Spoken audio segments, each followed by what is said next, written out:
I wasn't talking loud enough, so hopefully I'm talking loud enough this time. My hope with this is that I'm going to start video blogging on a regular basis, which is something I used to do sometimes a long time ago, and I also used to write more a long time ago, and I'm trying to get back into that.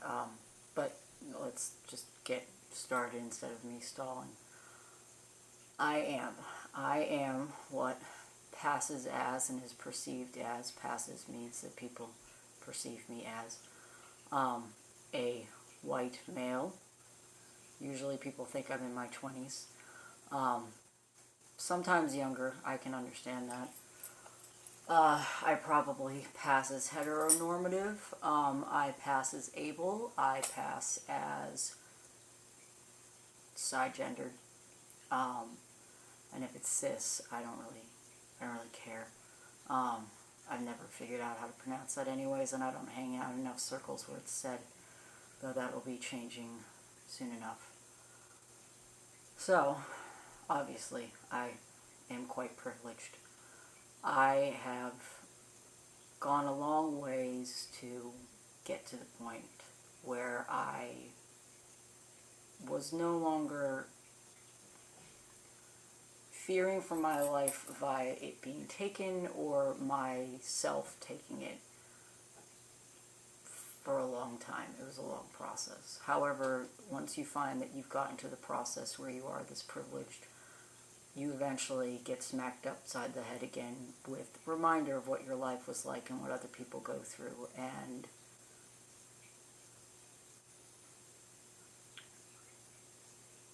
going through life privileged without knowing what privilege is, I'm sure must be nice for many people. But for those of us that grew up the way I have, which is multiracial, transgender, not able at all, much of the time my spoons are often very low, mentally disordered, an array of other things,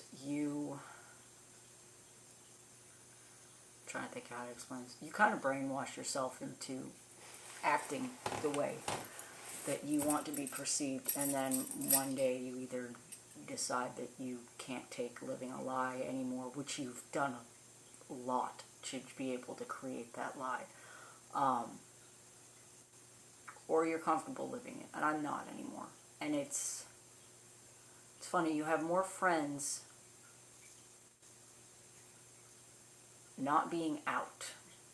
And by friends, I don't mean actual friends, but you have more people in your life, and you have less explaining to do, and you have less being a poster boy or poster girl or poster whatever for people when you're not explaining what you are. And I look forward to a world where we don't have to explain ourselves to one another because people are not as ignorant as they are. But that's a long ways away. This was supposed to be a lot more succinct, and I'm rambling, but that's fine because that means this is authentic instead of me scripting it out like they did a billion times in my head over the past months or year or whatever. What I am, as I said, is I'm multiracial. I am Mi'kmaq, which is American Indian, though actually it's Canadian Indian, though there are quite a few in America, but that nation originated in Canada. Irish, Polish, Italian, and then I don't know what else, because not exactly, probably French Canadian, because what goes on in my Mi'kmaq line is unbeknownst to me for the most part, because I come from a family that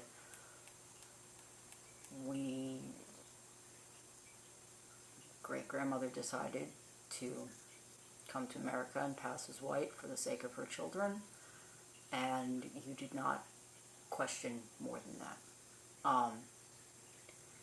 But that stuff I'll be going into later, not now. My hope is to make a couple videos about this stuff.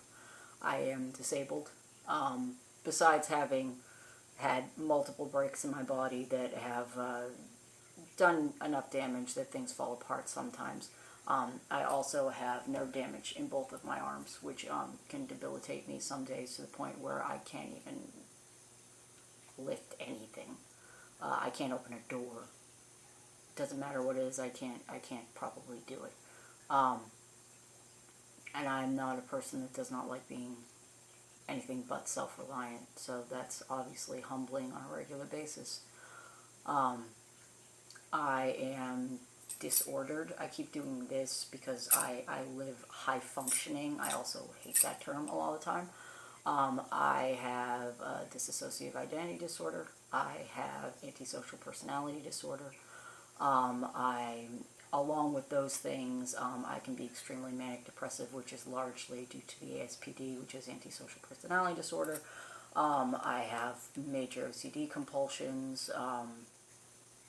There's an array of things going on with that, largely just due to the overlay of the DID and the ASPD. I'm transgender. I have been on hormones on and off for many, many years. I say on and off because the original intent was to be able to get to the point of passing as male, because that was all I really knew, was that I just didn't want to be looked at anymore the way that we look at women in this society and in a lot of other societies. But I'm currently, and trying to think how to word this. There was a time before I went on hormones, I identified as genderqueer, and I identified as gender fucked because I wanted to be able to be and feel however the fuck I felt at the moment. I waffle between being very butch, like right now, and being very femmy. The butch stuff going on right now is also largely a defensive mechanism, though I am very balanced most of the time. It also has largely to do with the DID stuff, but I'll go into that at another point too. I started taking hormones in my early 20s or mid-20s. I think it was early 20s. I can't remember by this point. Timelines don't work well with me. And because of the way my body already worked, I already passed as male pretty regularly on a pretty frequent basis. My mannerisms also added to that because I lived predominantly in Harlem and lived in a community that, and my mannerisms came off as what is generally considered aggressive or frightening to white people. It was where I was comfortable, and it gave me a lot more support for a lot of things about myself that I was finding elsewhere. There's a lot more to go into that later on another video.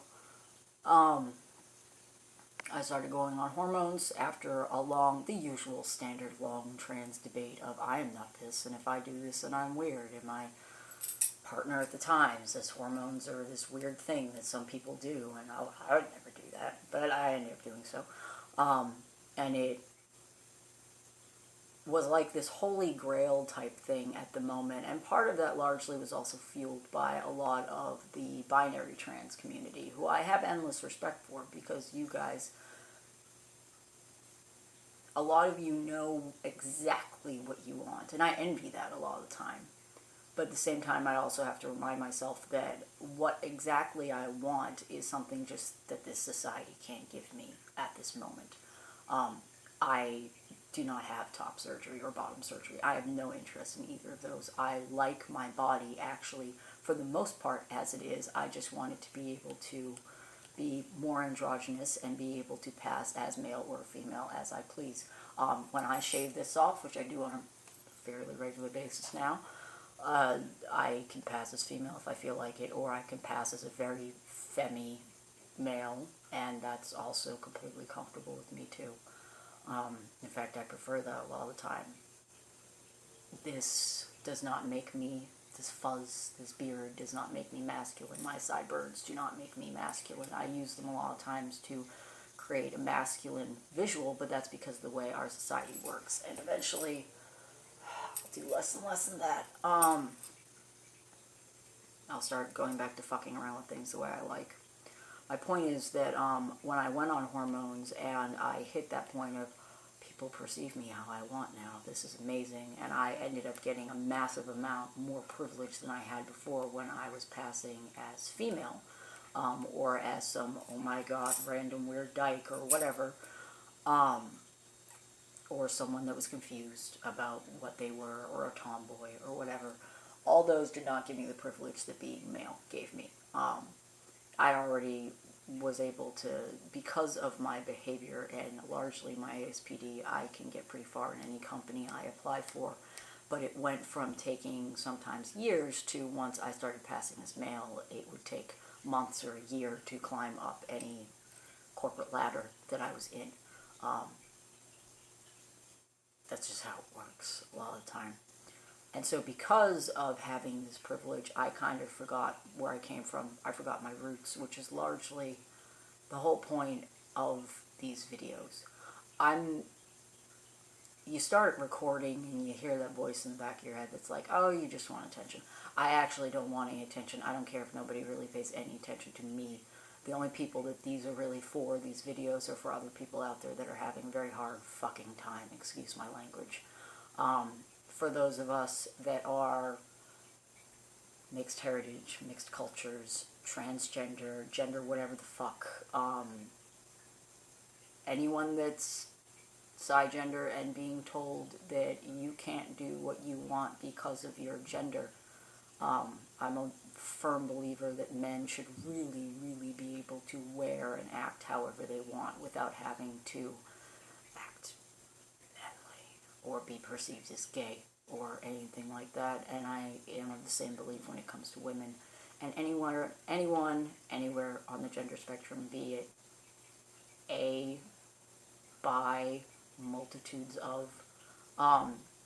Throughout this, I've been using the word trans, but something else, and genderqueer, but something else that I largely and heavily identify with is two-spirit, because it's more true to me in a lot of ways than what colonized LGBTQI, etc., etc., has created for people, because that is those gender identities across so many nations. They were there before whites came along and stripped it all away. Told people that along with their religion, this was another thing that you would have your children taken away for when they were taken then away anyways. That you would be killed over, that you would be persecuted over, you know, among many, many other reasons. More things will go in another video. I'm rambling and I don't know really where to close this out, because I think the point of this video was originally to say this is what I pass as and this is what I actually am, but the point is actually that I am still learning, and I probably will for my entire life and lives there on out, will be figuring out what I am, because who knows what I am.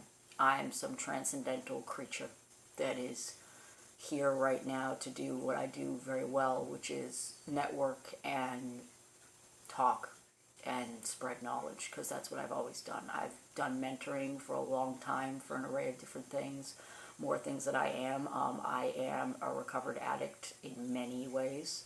However, now, instead of having to be a person that's abstinent from things, I can enjoy my life and enjoy the things that used to be a problem for me. And the reason I can enjoy them is because they're not a crutch for me anymore. I can look at myself and know that I'm happy with myself, and I don't need these things to jade myself down or dull myself down so that I can handle my life and not try to commit suicide on a pretty frequent basis. I'm a survivor of abuse, many, many different kinds, most of them happening before I transitioned, because that's how it works. Along with my privilege of having extremely light skin, I'm somebody that has to hear the disgusting racism and bigotry in American culture on a daily basis in a way that people talk about it around me like I should be in on some kind of joke. And it's not a joke.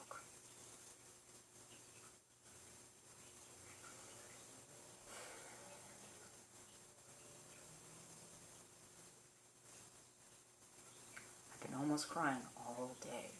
This is what happens when you're very active on Twitter and you actually pay attention to that instead of the news. Those of you out there that are nodding your heads know exactly what I'm talking about. Those of you that actually still depend on the news to give you actual legitimate news about anything, you are way behind. And you are still buying into a lot of very spoon-fed bullshit. I am an activist in many, many ways.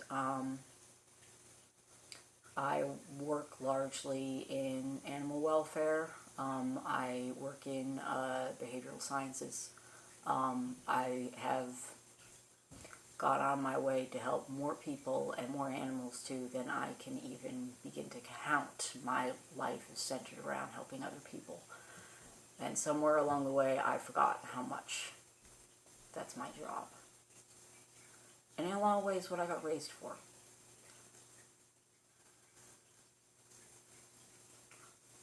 Especially, I'm sure, for everybody else that's multiracial.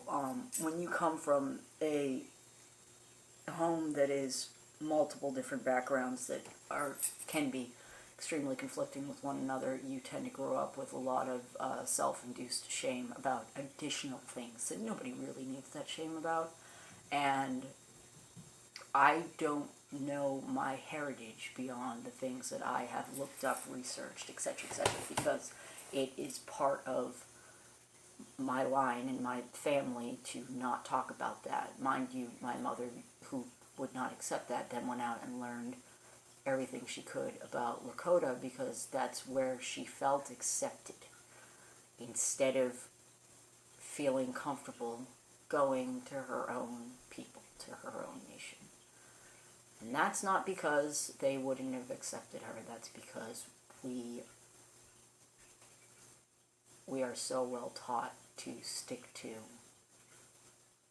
being white. And somehow learning from another nation felt safer. If that's not some kind of fucked up, I don't know what is. And I have that option. I can continue with where she decided to go to, but for me that doesn't feel right. So if I lived back up north like I did, then I would probably be visiting Maine and visiting Canada pretty regularly and attending things and getting myself involved. But I live all the way down in Virginia, and I don't currently feel it's right, or period, feel it's right to try and integrate myself into the nations down here. I'll go to things, and I will be incredibly supportive. I'm all for, everything having to do with us backing each other up, but there are reasons why I make a point to be learning my own language. There are reasons why I make a point to be learning my own culture, why my beadwork is largely influenced off of the roots that I come from, not just Indian, but also Irish and Italian and Polish. Why my weaving represents that. And most other things that I do. I have to be getting back to my roots, and that's something that is going to get talked about a lot in these, is America, and I'm sure plenty of other places, because of nationalism, is huge on cultural deficit. You are an American. Where you came from doesn't matter. What you are doesn't matter. Be proud of being an American. You immigrate here and get rid of whatever you came with. Be white, and if you can't be white, then you know what? Try really, really, really hard to feed that white supremacy machine. And it's all bullshit. I'm of a very firm belief if more people actually looked very, very hard at their roots, this includes their white roots, because those are very important, they would learn a lot of things and learn a lot more acceptance of everybody else, largely because people would have to deal with the massive amounts of shame that come with each and every one of their heritages and cultures. Because we all have that. And the thing that stops you from being able to accept other people, and the thing that makes you judgmental of other people, is the fact that you do not accept your own shit. And your own shit also includes everything that has come before you in your heritage. America is very big on not apologizing and changing the shit that it's pulled. White people are very good about coming up to you, and especially when they find out, if they can't see already what you are, when they find out what you are, they make a point to tell you how sorry they are for everything and how brave you must be, and they, I could never understand being in those shoes, but in a very different way of saying it. But what it is that's, I'm sure many of you think that's you trying to be sincere, but a large portion of the time, it's you not knowing how to relate what's being said to you, because you also don't want to look at your own roots, your own past, your own heritage, your own cultural deficit. And those of us that are still heavily involved in our root cultures tend to gloss over the stuff that isn't so nice, and you should really stop fucking doing that. You should just start accepting all of it. And start really healing from all of it. Because otherwise the bullshit that's going on right now, which, by the way, I am endlessly happy to see that this year is turning into a hell of a lot of people saying fuck no to a lot of things. Thank you. All of you. For everything that you are saying no about. For everything that you are turning around and saying, I'm sick and tired of this. Doesn't matter what your race is, what your gender is, what your age is, what your able is. Any of that. Thank you. A lot of people are saying, well, I don't want to pick sides. I hate to say it to you, but the fact that you think that there isn't sides to be picking means that you're privileged. Or that you are too ashamed of what you are to actually see what's going on. I'm going to stop here, because it's turning into a long, angry rant, and that should be going into other videos, because otherwise this will be way too long, and this thing may have stopped by now. Anyways, I think I forgot to say my name. That's fucked up. My name is Lee. It's Lee Rouge White Stag. That's due to an enormous amount of naming that has come from an enormous amount of different things. My life has been extremely full, and you'll hear plenty about it. It's been 32 years of lessons being fucking up, falling on my face, learning from it, moving on. Sometimes it takes 10 years to do so, sometimes it takes a week, sometimes it takes a day. But they're all lessons, and they're all really good things, no matter how fucked up they've been. They're not things to be ashamed of. They're stuff to learn from, because through that I can learn to be more empathetic to everyone around me and more understanding. I can learn to listen even to people that I can't stand the opinion of, because that means that I care enough to listen. And by caring enough to listen, that changes something. Somewhere. Even if it's just in me. Even if it just means I learn a little bit more. I don't know how to close this out. I guess I'll close it out with, however you feel happy, do that. Whatever you feel ashamed of, stop running from it. Handle your shit. That doesn't mean fight it. That doesn't mean go up to it and get into a fist fight with whatever you're ashamed of.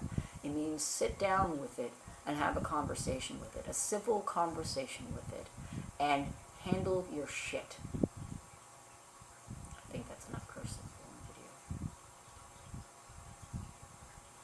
Be yourself, be happy, be free. I'll see you all soon.